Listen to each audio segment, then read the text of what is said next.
No pleno do pasado xoves, os votos en contra do Partido Socialista, do Partido Popular e do Bloque Nacionalista Galego votaron por terra a aprobación dos orzamentos municipais presentados por Rianxo en Común.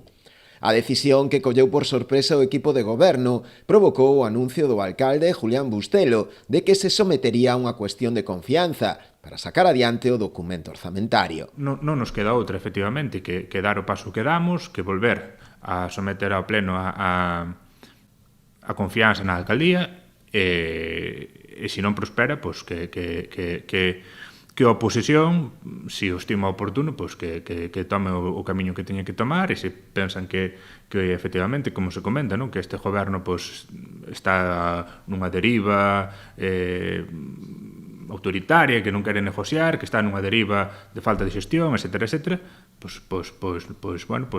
sinceramente, non? O que se espera é que se busque outra solución, se é certo que nós non a podemos dar, aínda que, insisto, durante todo este tempo o que vimos facendo é falar cos grupos, buscar ese diálogo, buscar ese entendemento, pero atopámonos de maneira continua con onde dixen Diego, dijo, e cambiamos dun día para o outro.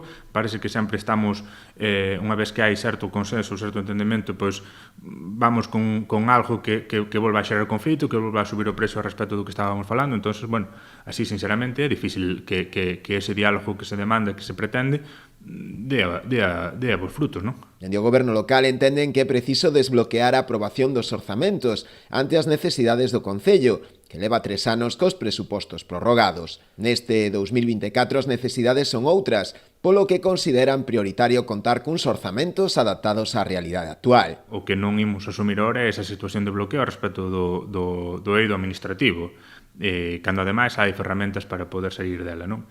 Se levamos os orzamentos a pleno nesta altura, se dedicamos os últimos 2 meses prácticamente xunto cos departamentos técnicos a traballar neles, etcétera, etcétera, é porque entendemos que é fundamental dotarnos deste orzamento, non?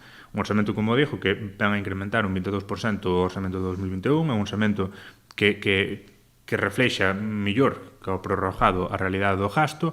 A intención do rexedor é convocar xa para este venres un pleno extraordinario, no que se someterá a esa cuestión de confianza, poñendo o seu cargo a disposición da corporación. En caso de que non prospere a cuestión de confianza, os grupos da oposición poderán formular unha moción de censura e propoñer un candidato alternativo á alcaldía.